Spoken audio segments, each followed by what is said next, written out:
Hello everybody. Today we're going to be taking a deep dive into hair and lots of things that you probably didn't know that you need to know about hair types.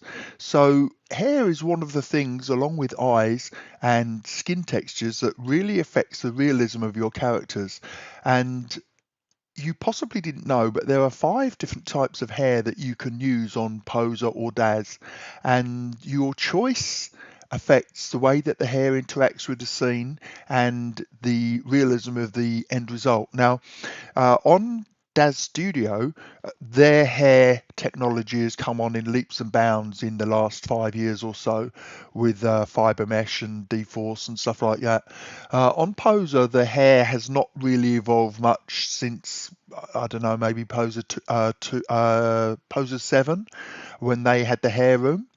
But we're going to be looking at 5 different types of hair today. We're going to be looking at parented prop hair, which is the hair that you're most likely to have encountered on Poser, probably uses transparency maps to convert billboards into hair strands.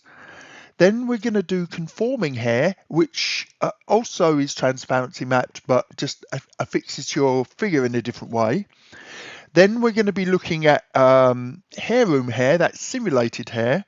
And then on DAZ, we're going to be looking at fiber mesh hair. And the reason we're looking at DAZ is because we can export fiber mesh hair to use on Poser.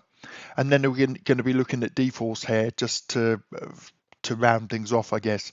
So what we have here is 3 figures. We're going to attach 3 different types of hair, so 2 Vickies and a Kate. So with this Vicky, we're just going to attach a nice simple hair. This is going to be a parented prop hair. This is Blaine hair.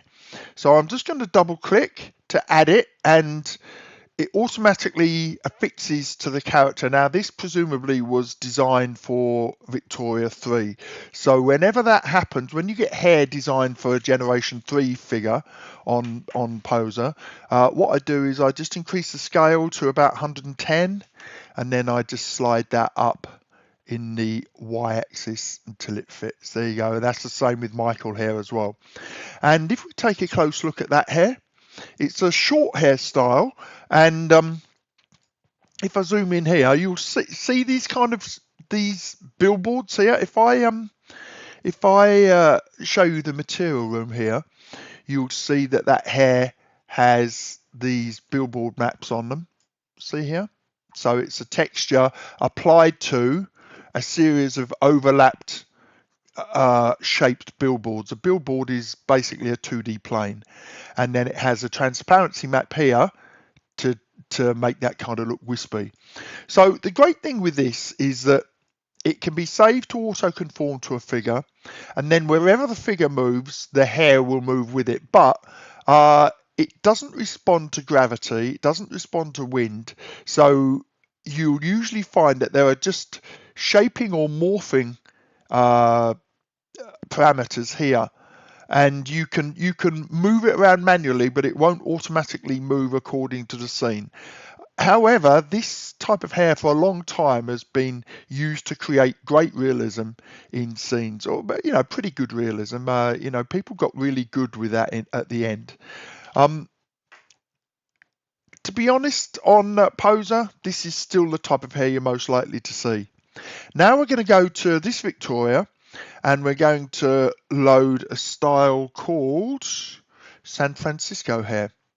Now this hair is very different to the previous type in one way, and it's most commonly used with long hairstyles. So I'll load it into the scene by double clicking. You see it's loaded in down here, even though this character was selected.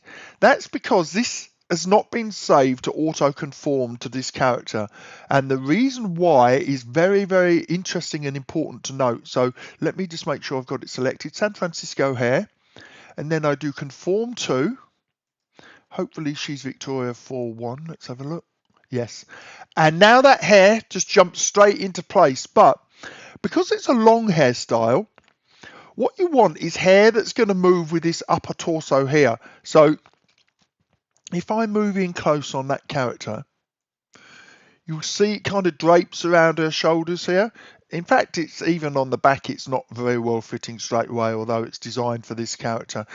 With this type of hair, you'll often find additional morphs. Here we go.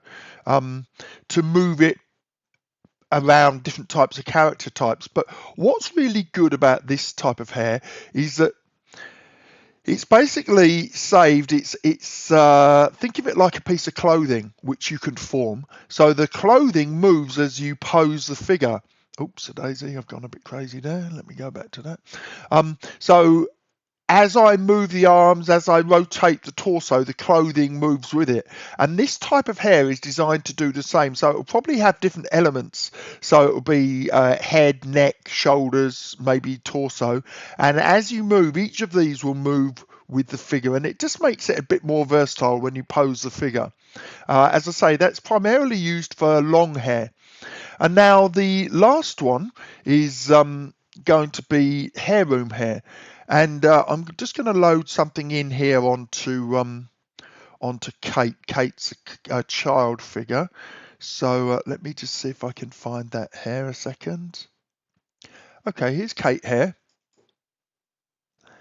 Okay, now the big differentiator here, this is simulated hair. And you can see as you move over, the kind of strands, but the hair looks awful until you render it. So let's move in on Kate. And you'll see here, this is how you can tell it looks like kind of zombie hair or, you know, old person hair, really, really strandy. But what this is, these are guide hairs. So because simulated hair is very processor intensive and it slows the scene down when you move the camera around, it only creates representative guide hairs. So rather than having, say, 100 hairs per square inch, you'll just have one hair per square inch, just as you can see the general form. And then when I click on this, I can go into the hair room here, which is taking a long, there we go. And you can see here that the hair is divided into groups. Here, this figure uses 4 hair rooms, and it grows out of a skull cap. So it's common to see this skull cap here, this kind of white outline here underneath. It's common to have a skull cap with hair figures of all types, because what you want to do is create a base color for the hair, you know, maybe brown hair rather than seeing the skull showing through. If you don't have a skull cap, the hair always looks a bit thin on the top. But in this case, you need a skull cap so that you can actually grow the hairs from it. And as I say, in this particular case, you have 4 different hair groups. We've got this one is the hair right, and then hair left over here, and then there's another lot of hair right to create more density, and another hair left. And each hair group can have different properties. But one of the important properties is up here, and I don't know why. This is a commercial Smith Micro hair, and they didn't switch on do collisions. Now I realise do collisions increases the rendering time, but it's essential if you're going to have dynamic hair. It's pointless having dynamic hair if you don't make it interact with other things in the scene. Now it could be because the hair's short, but without having do collisions turned on, it won't even collide with her head. So let me show you why that's important. First of all, let me go back to pose. So one of the problems with simulated hair is that in theory it looks more realistic, but in reality it doesn't. In reality, you can make these transmapped and conforming hairs look more. I mean, this one doesn't look realistic, but it's probably 15 years old.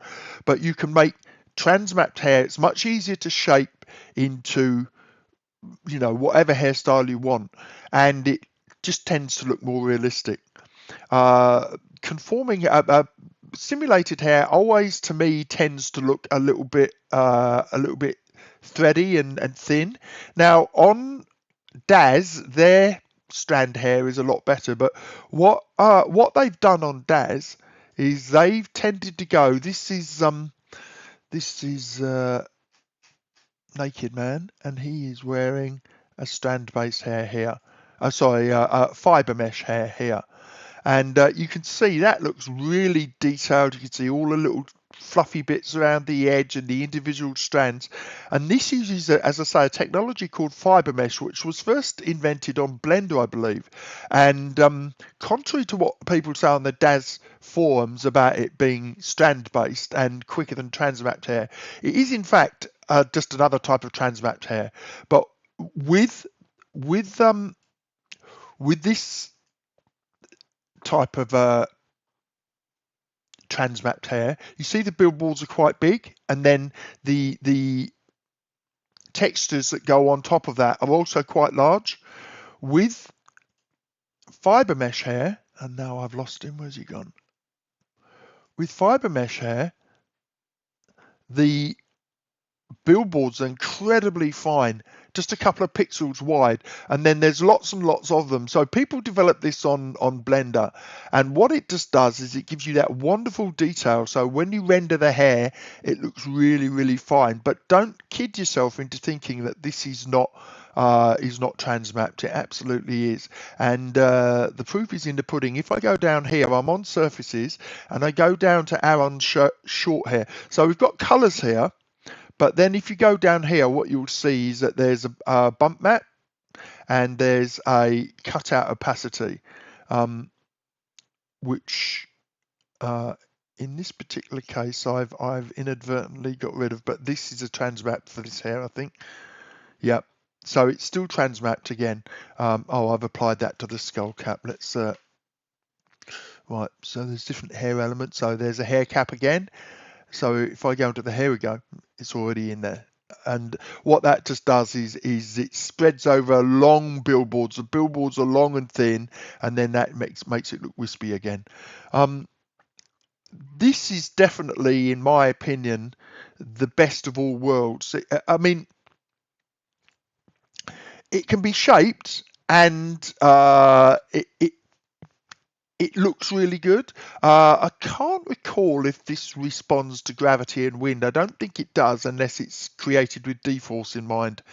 But on going back to Kate for a second.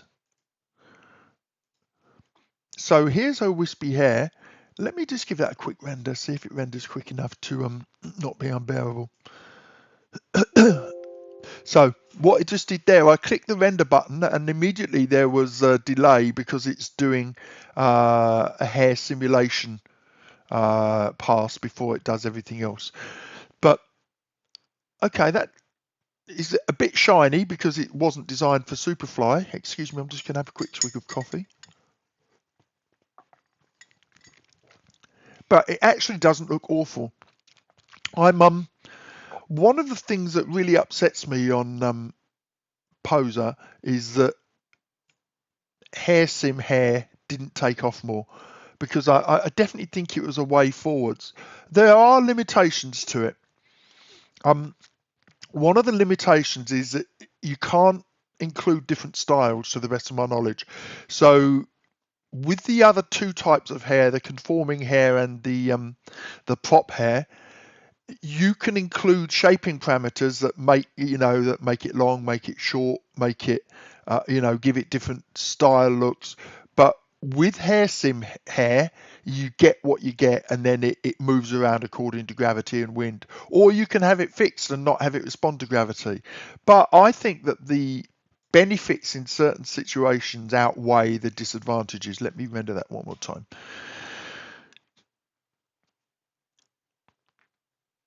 So as you can see, that's not too awful. When it comes to really complicated shapes, what needs to be done, and this is probably why it never really took off, because it's a pain to create.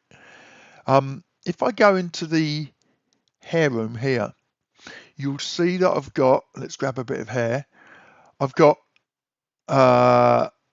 styling at the bottom. And there are styling parameters, but I can also kind of drag the hair around. But the styling controls kind of suck. So here, if I click style hair, and then I can grab different tools to pull the hair around.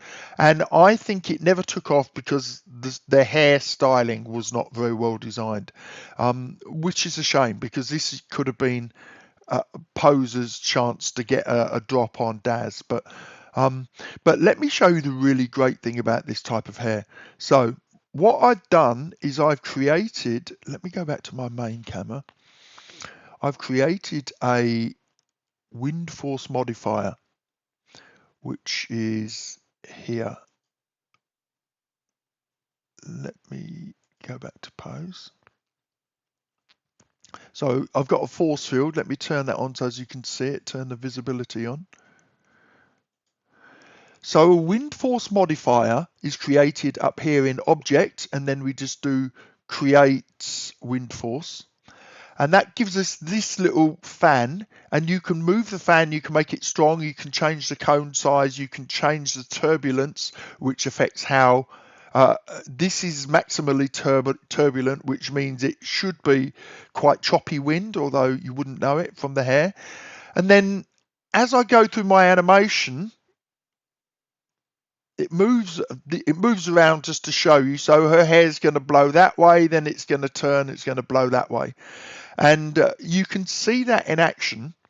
If I go up to here and do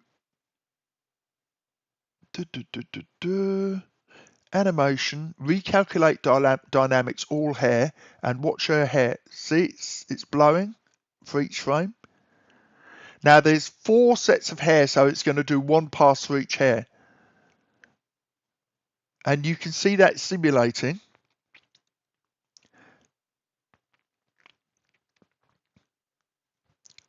And while that's just finishing, let me just quickly load. Okay, I've lost it.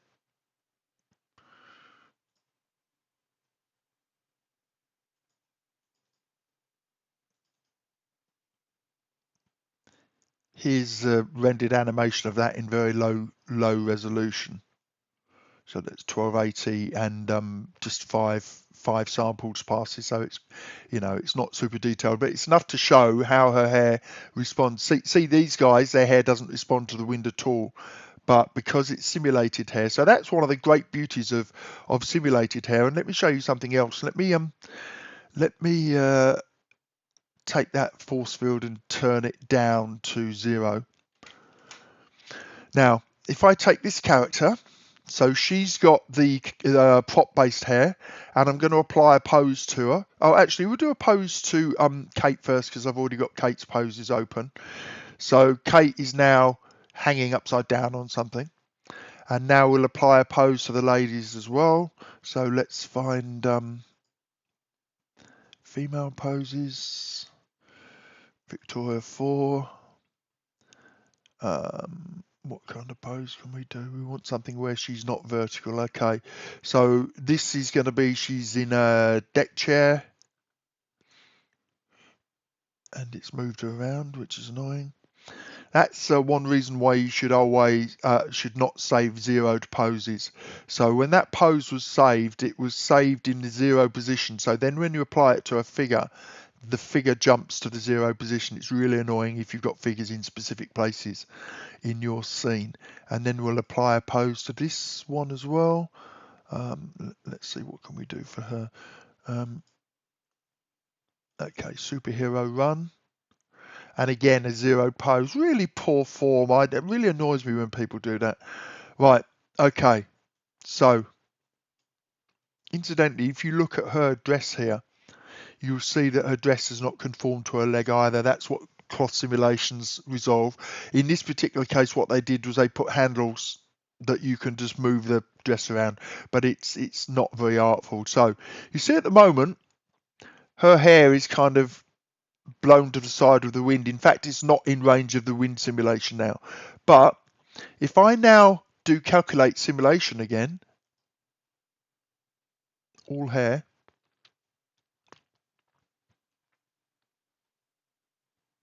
oh, her hair's just, the wind just kind of clips it on the way through.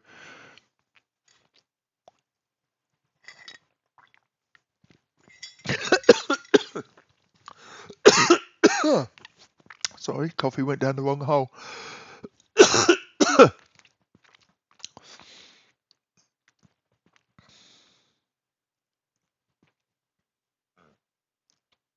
So now you can see, as we move through the frames, her hair's responding to gravity or wind, I'm not sure which, both probably.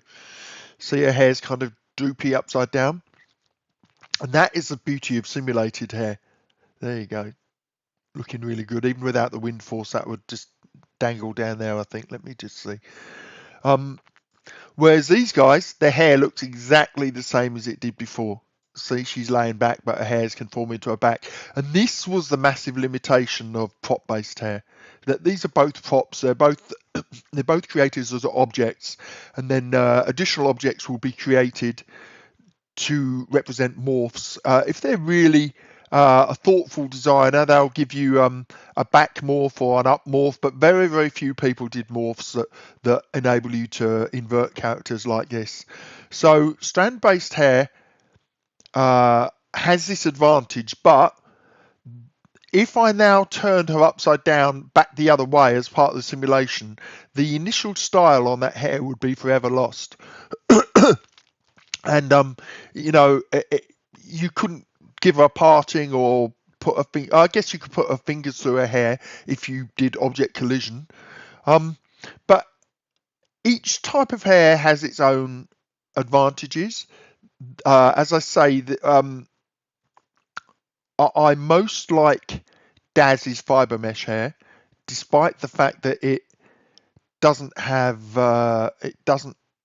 as many options as it's not as realistic as simulated hair from a physics point of view, but I think it just tends to look better. And then, as I say, DAZ also has their own hair simulation which reacts to Dforce, which is basically the same as this hair simulation in Poser. Anyway, guys, I hope that gives you something to think about. You probably won't find a lot of conforming hairstyles anymore. They tend to just be this type of hairstyle or automatic. Conforming, where they conform to the torso and stuff like that. They mostly tend to be these shorter, just auto parent smart hair type. I would love to see more of these, but I don't think we're going to. I think that ship has sailed on Poser. But as I say, if you notice in one of my other videos, I actually did how to convert Fibermesh hair to Poser. So if you find a Fibermesh style that you like, because it's just basically polygons connected, you can easily export that to Poser and use it on Poser. It won't look exactly the same because Poser doesn't have the same material room, but you can get it to look pretty good.